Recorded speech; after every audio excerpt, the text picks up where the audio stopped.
Hello, everyone, and welcome back to the Sigdemy Languages podcast. This is episode 5 of our English grammar series, where we're breaking down all 12 English tenses one by one. Today, we're diving into a really useful one, the present perfect continuous tense. Now, I know grammar can sometimes feel a little tricky, but I promise, by the end of this episode, you'll feel much more confident using this tense. So, what is the present perfect continuous? We use it to talk about actions that started in the past and are still happening right now. We also use it for actions that have just finished, but you can still see the result.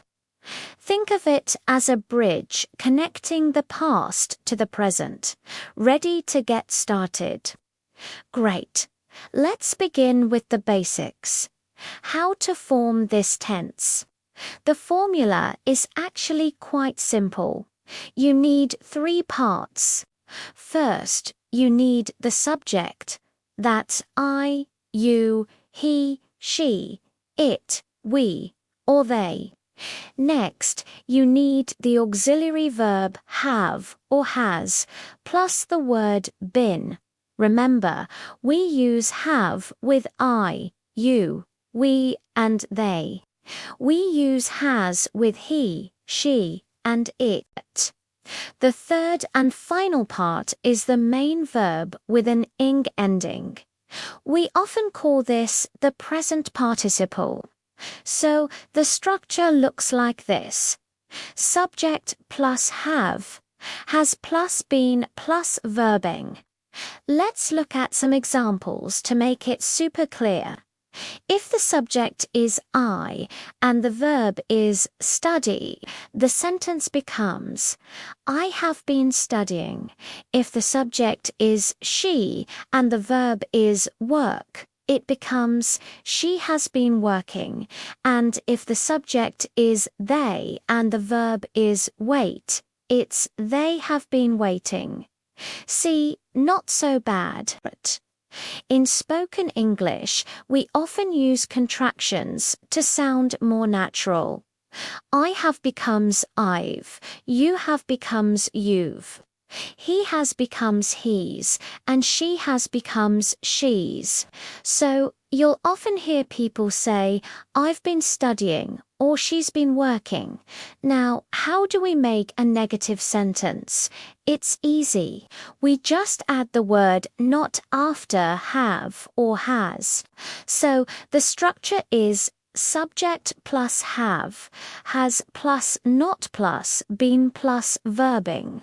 For example, I have not been watching TV, or he has not been feeling well.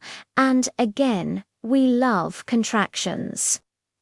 Have not becomes haven't, and has not becomes hasn't. This gives us we haven't been playing video games, and she hasn't been practicing the piano.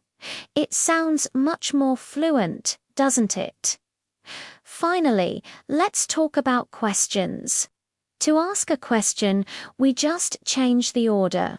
We put have or has at the beginning. Before the subject, the structure is have has plus subject plus been plus verbing.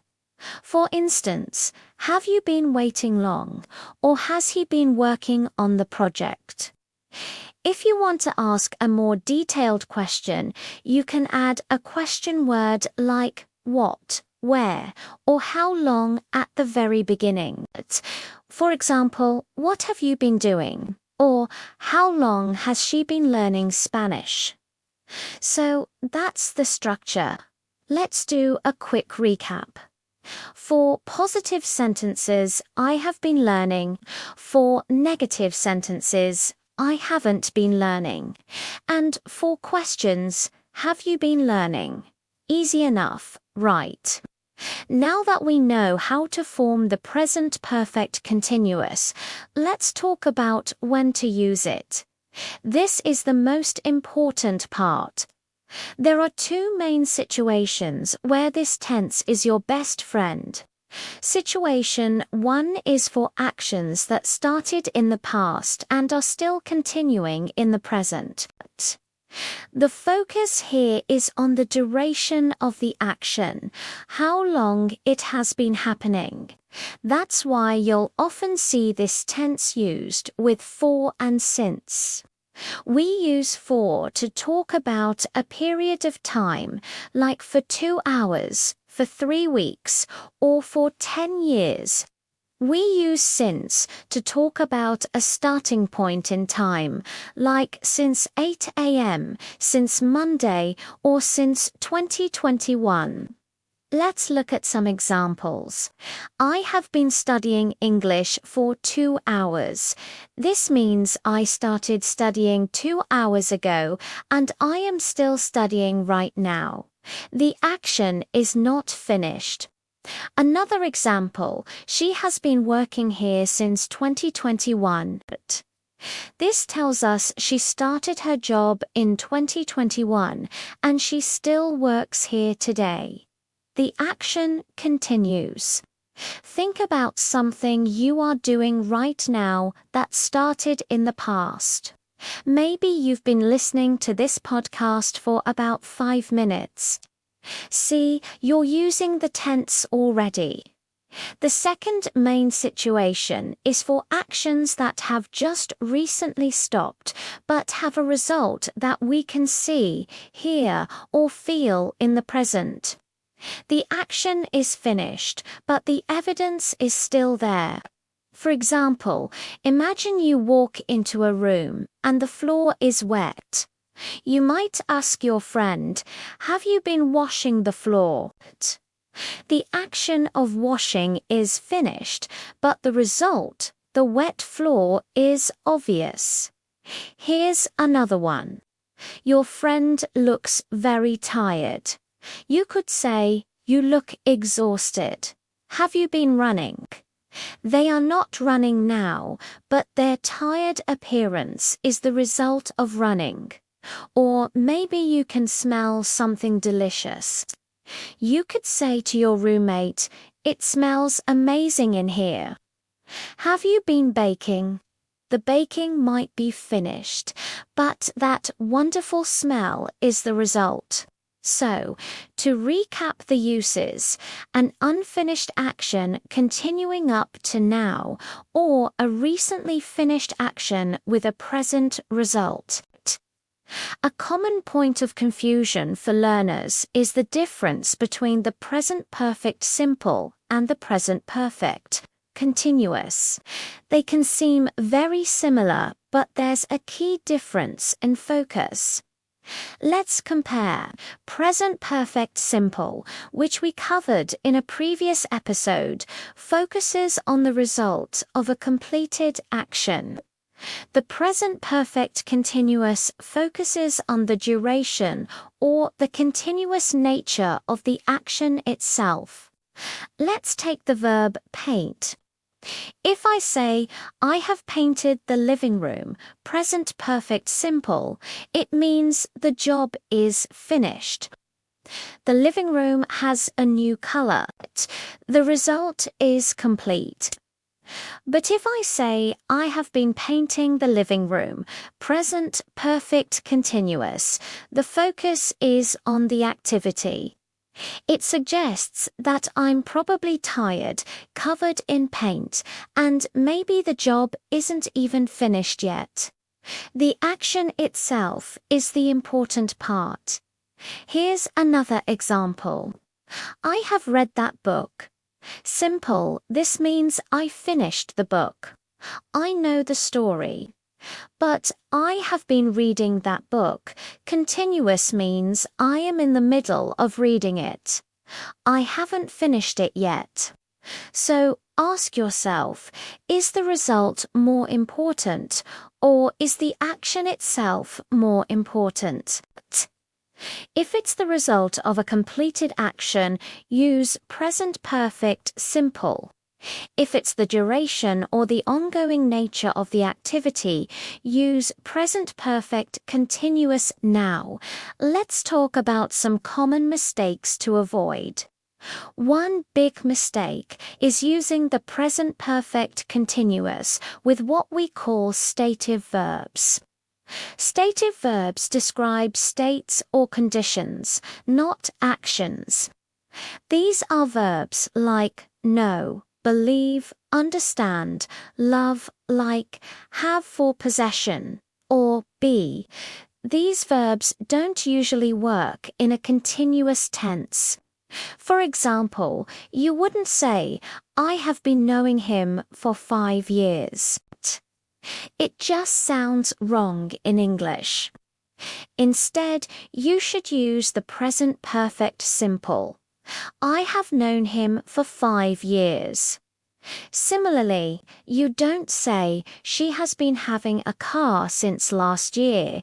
You say, she has had a car since last year. So, remember, for action verbs like run, work, study, play, present perfect continuous is great. For stative verbs like know, like be, stick to the present perfect simple. All right, are you ready to test your knowledge? I've prepared a mini quiz for you. I'll give you a sentence with a blank, and you have to fill it in using the present perfect continuous form of the verb in parentheses. Let's go. Question 1. It_rain all day. I'm so tired of this weather. What do you think? The answer is, it has been raining all day. The action started in the morning and is still happening. Question 2. Why are your clothes so dirty? What_you_do? The answer is, what have you been doing? We are asking about a recent activity that has a present result, the dirty clothes. Question 3. He looks very tired. He_not sleep well recently. This is a negative one. The answer is, he has not been sleeping well, or he hasn't been sleeping well. Question 4. How long_you_learn French? And the answer, how long have you been learning French?